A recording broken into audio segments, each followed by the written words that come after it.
जितना घमंड करना शीकरण नया जिंदगी हिला। क्या ये सच है कि बेला और मानव भाई बहन नहीं बल्कि पति पत्नी है? क्या पूजा ने अपने स्वार्थ के लिए एक जाली मैरिज सर्टिफिकेट का इस्तेमाल किया? और इस पूरे हंगामे के बीच क्या एक निर्दोष बच्चे का भविष्य खतरे में है? आज का एपिसोड वाकई में होश उड़ा देने वाला था। शुरुआत हुई एक चौंकाने वाले दावे से, मेरा साजन घर है, और फिर सीधे मुद्दे पर आते हुए एक आवाज ने सबको हिलाकर रख दिया। आज जो मैं आप सबको बताने वाली हूं वो सुन के आप सबके होश उड़ जाएंगे। बेला और मानव ये दोनों भाई बहन नहीं हैं बल्कि पति पत्नी, और मेरे पास इस बात का साफ और लिखित सबूत है, इन दोनों का मैरिज सर्टिफिकेट। ये दावा एक मैरिज सर्टिफिकेट के साथ मानो तूफान लेकर आया। लेकिन इस धमाके के बाद तुरंत ही सच्चाई की किरकिरी शुरू हुई। झूठ, सरासर झूठ। ये सर्टिफिकेट नकली है। ये आवाज शायद बेला की थी या फिर किसी और की जो सच जानता था। आगे, दादाजी, पूजा तुम कितना गिरोगी? बेला को नीचा दिखाने के लिए तुमने ये घिनौनी साजिश रची है। दादाजी का गुस्सा और पूजा पर सीधा आरोप दिखाता है कि पर्दे के पीछे कई चालें चली जा रही थीं।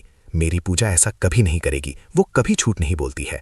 दादाजी का अपनी पूजा पर अटूट विश्वास शायद इस कहानी का सबसे मार्मिक हिस्सा था, या शायद सबसे बड़ा धोखा।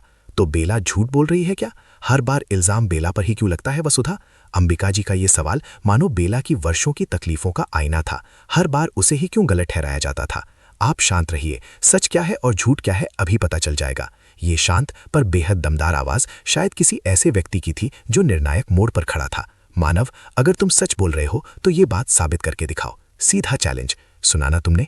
आज तुम नहीं बच पाओगे, इसलिए सच बोल दो, वरना सबूत सच बोलेंगे। धमकी भरी आवाज कि अब झूठ का पर्दाफाश होना ही था। ठीक है, मैं वकील को कॉल करता हूं। मानव का ये निर्णय शायद एक आखिरी उम्मीद थी। फोन स्पीकर पे रखो मानव। जी हाँ मानव जी, बोलिए। सबकी सांसें अटकी।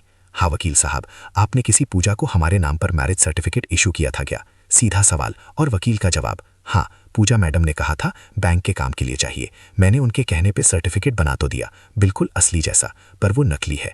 मैंने उन्हें बताया भी था कि आप दोनों भाई बहन हैं, पर उन्होंने मेरी बात नहीं सुनी। धमकाते हुए कहा, जैसा बोला है वैसा बना के भेजो। इसीलिए मैंने उनके कहने पर वो जाली मैरिज सर्टिफिकेट बना दिया। ये खुलासा एक के बाद एक बम की तरह फट रहा था। पूजा का सच सामने था कि उसने बैंक के काम के बहाने अपने फायदे के लिए जाली सर्टिफिकेट बनवाया था, और उसने झूठ बोला था कि बेला और मानव भाई बहन हैं। झूठ, झूठ, ये झूठ। आप झूठ क्यों बोल रहे हैं? शायद बेला का सवाल, जो अपने आप को बचाने की कोशिश कर रही थी। ऐसा नहीं है दादी भाई, ये झूठ है कि बस पूजा एक शब्द और नहीं, कुछ नहीं सुनना है मुझे। मानव का रिएक्शन गुस्से और निराशा से भरा हुआ, मानो वो इस खेल का मोहरा बनकर रह गया था।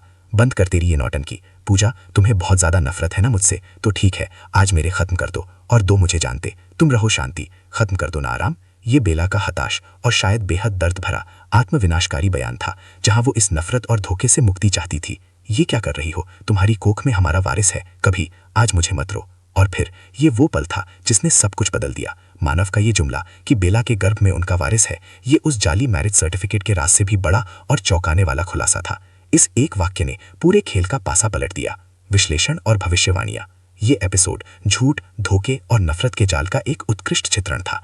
पूजा का किरदार लालच और ईर्ष्या से प्रेरित होकर बेहद खतरनाक हो गया है। उसने न केवल बेला और मानव के रिश्ते को दांव पर लगाया, बल्कि एक निर्दोष बच्चे के भविष्य को भी खतरे में डाल दिया। दादाजी का अपनी पूजा पर अंधा विश्वास कहानी को और भी जटिल बनाता है।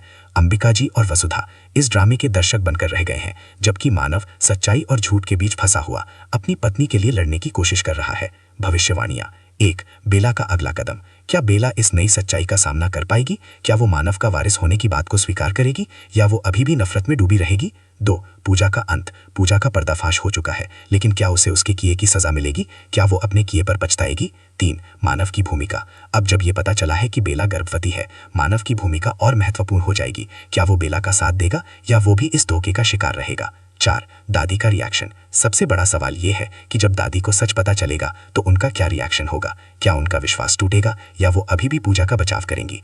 इस घटनाक्रम के बाद कहानी एक बिल्कुल नए मोड़ पर आ गई है। अब ये देखना दिलचस्प होगा कि ये परिवार इस झटके से कैसे उबरता है, और क्या वे कभी भी एक दूसरे पर भरोसा कर पाएंगे। वैसे जूस पीने का मन मेरा बहुत